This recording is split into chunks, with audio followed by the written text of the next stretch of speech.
starting, I'm going to reveal my topic. So my topic is insensibility ignores the illegal. So that's my topic.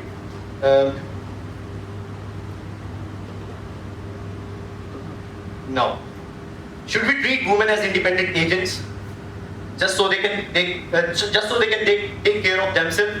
Sure, but being responsible for themselves is not similar to being raped.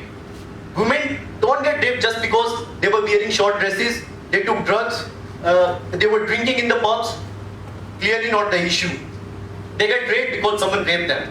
My name is Govind and today I'm going to talk about something which we thought would plummet after 16 December 2012, but in return has been gradually increasing. I could have said rape other than expressing the meaning to implicate you with the current scenario. But I thought people are still scared to discuss rape in broad daylight.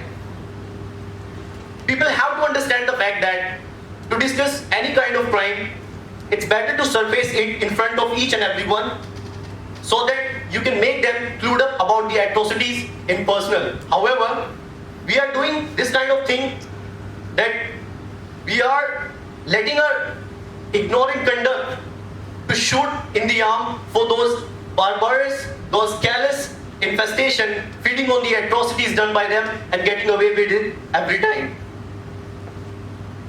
So I'm gonna make you aware about that Nirbhaya's case. You must have all know about the Nirbhaya's case.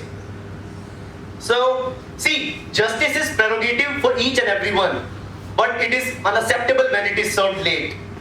So taking the example of Nirbhaya's case, Jyoti Singh Pandey, despite of humongous public outrage and the demand for speedy trial and prosecution, the verdict came out after 4.5 years.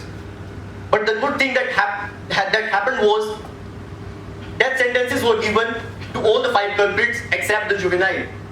So the juvenile was saved by JJB, which is Juvenile Justice Board, because they rejected each and every plea or each and every request that was there, that was demanding the prosecution of a minor as an adult.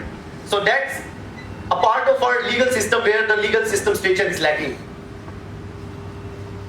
In the duration of 4.5 years, people almost forgot about each and everything about that cruel act.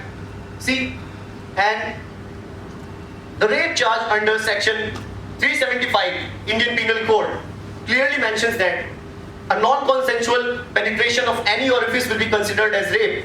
Furthermore, if a woman is raped by a group of members, each will be punished under section 376D of the Indian Penal Code with a draconian imprisonment, which is in the duration 20 years to life imprisonment, which in any case doesn't seem like a draconian one to me, an instant death, which we require if the person who commits the crime is proven guilty.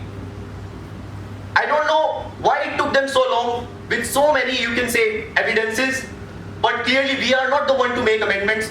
It's the one who are at the higher powers. Many of us raised questions regarding the proceeding of court houses and questioned the courts about the repeated detainment of the verdicts, and that's it, nothing else. After a year, it seemed like that the clouds of that heinous crimes are fading away, and eventually we let our insensibility and ignorance at the end of the day to get the best out of us, and we forgot about the incident.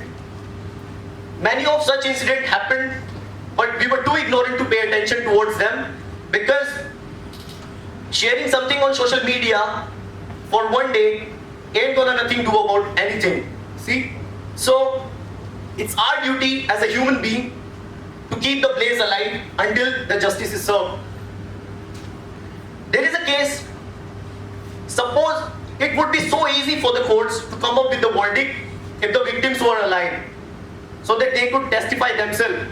But in their absence, it's our duty to keep the flame alive, to fight for their justice. Because when the video of that 10-year-old girl was being circulated over social media, I could clearly hear Nirbhaya's shrieking and shouting at the top of her lungs that, people, you let it happen again. You let it go through, you let it happen again.